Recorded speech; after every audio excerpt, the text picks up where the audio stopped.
নমস্কার প্রিয় দর্শক বন্ধুরা, রুমির রান্নাঘরে আপনাদের সকলকে জানাই অনেক স্বাগত। আজ আমি আপনাদের সঙ্গে শেয়ার করছি চিংড়ি মাছের দারুণ একটি রেসিপি। সামনেই তো পয়লা বৈশাখ আসছে, সেই দিন আপনারা বাড়িতে এটা অবশ্যই তৈরি করতে পারেন।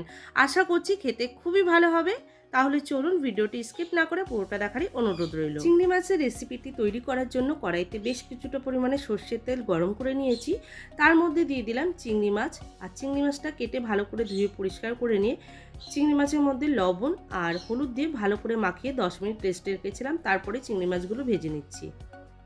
চিংড়ি মাছগুলো তেলের মধ্যে দিয়ে বেশ কিছুক্ষণ ধরে কিন্তু খুব কড়া করে ভাজা যাবে না, একটু হালকা কালার আসলে আর হালকা ভাজা হলেই চিংড়ি মাছগুলো তুলে নিতে হবে। দেখুন আমি চিংড়ি মাছগুলো ভাজা হয়ে গেছে আমার। আর এরপর আমি এক একটা করে চিংড়ি মাছ তুলে নেব। আর চিংড়ি মাছ বেশি ভাজলে চিংড়ি মাছ কিন্তু শক্ত শক্ত হয়ে যাবে, তখন খেতে একদমই ভালো লাগবে না। তো আমার সবকটা চিংড়ি মাছ ভেজে নেওয়া হয়ে গেছে। এরপর ওই তেলেই দিয়ে দিচ্ছি সামান্য সাদা জিরা, গোটা গরম মশলা। কয়েক সেকেন্ড ভেজে নেব। ফোড়নের থেকে সুন্দর একটা গন্ধ বেরোলে দিয়ে দেব একটা বড় সাইজের কুচিয়ে রাখা পেঁয়াজ। পেঁয়াজটা দিয়েও ব্রাউন কালার করে ভেজে নিচ্ছি। দেখুন পেঁয়াজ ভাজা হয়ে গেছে। তারপর এখানে আমি যোগ করছি রসুন, আদা আর কাঁচা লঙ্কা পেস্ট। মশলাটা দিয়ে ভালো করে মিশিয়ে নেওয়ার পরে এখানে আমি গুঁড়ো মশলা যোগ করছি। ধনিয়া গুঁড়ো, জিরার গুঁড়ো, হলুদ, চিনি, লবণ, সামান্য লঙ্কার গুঁড়ো। তারপর সব খুব ভালোভাবে মিশিয়ে নিলাম। মশলাগুলো প্রায় আমি 7 থেকে 8 মিনিট খুব ভালো করে কষিয়ে নিচ্ছি।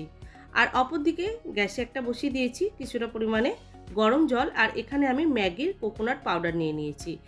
যেহেতু আমার কাছে ফ্রেশ নারকেল নেই যে নারকেলটা দিয়ে আমি পেস্ট করে দুধটা বের করে নেব, কিন্তু নারকেল ছাড়াও এরকম করে নারকেলের গুঁড়ো দুধ দিয়ে কিন্তু আপনারা এই রেসিপিটি তৈরি করতে পারেন।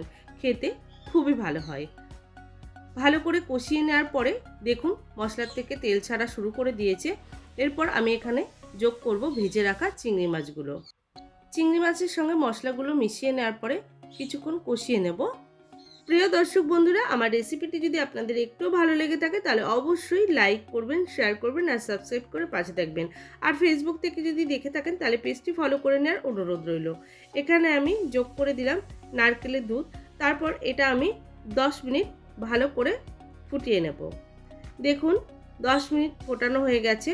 এখানে আমি দিয়ে দেব নামানোর আগে সামান্য গরম মশলা আর 1 চামচ মতো ঘি। এটা দিলে রান্নাটার টেস্টটা কিন্তু আরও ভালো লাগবে। তারপর মিশিয়ে নিয়ে 5 মিনিট স্ট্যান্ডিং টাইমে রেখে ফিরে আসছি।